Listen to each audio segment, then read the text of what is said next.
Unfortunately, sometimes in life, I have to deal with adult women, aka mothers, who try and play the man's card. We're now living in an age where we're thinking about how women's rights and LGBTQI plus rights are treated with respect, courtesy, understanding, doing research, learning about people much more than we ever did before. And today I was in Ravenscourt Park, watching where to go, where other people are going.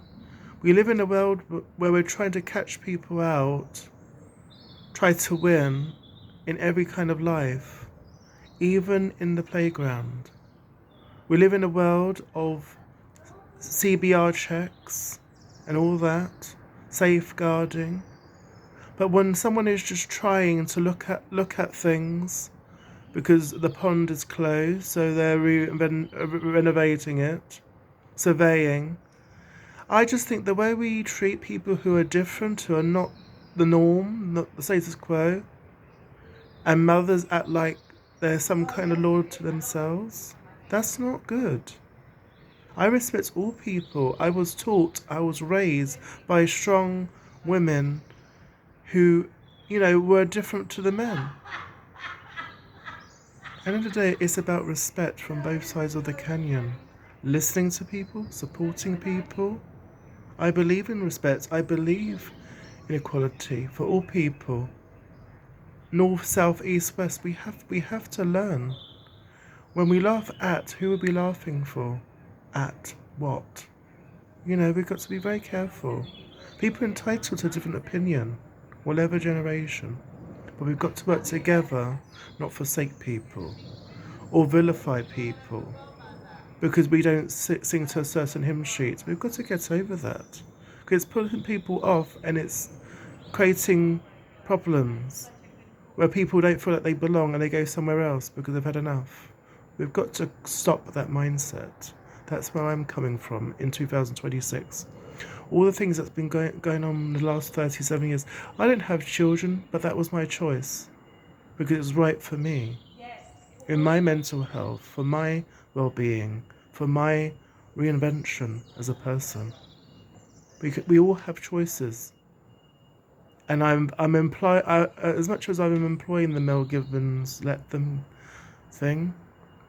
Sometimes there comes a point where you just have to tackle this head on. I used to respect people like Diodos over Spexter because they're heterosexual people, women, who choose to actually tackle themselves, the people that they had to deal with themselves, and how we can become better people in society, in education, etc. We've got to try. That doesn't mean to say it's going to be perfect. Always going to get things wrong. There are always things we're going to go against, unfortunately. But we've got to get better at trying to understand each other better instead of antagonizing, going against, being horrible to each other. We've got to stop that because what are we saying to children or adults who are children alike because they haven't had the best deal with society? Left, middle, or right. We've got to really think about this now. This is Mark Kamara, thank you very much. But I just feel that we have to have these conversations. And those who are entrenched and think they are right and want to be right, I'm sorry, you're right for yourself. You don't speak for me.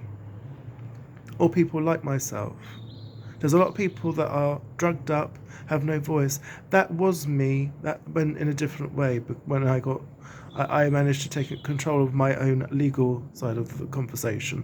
That doesn't mean that's the end of the conversation. It never is. For those who've never had to do what I've had to do, face what I had to face 20 odd years on.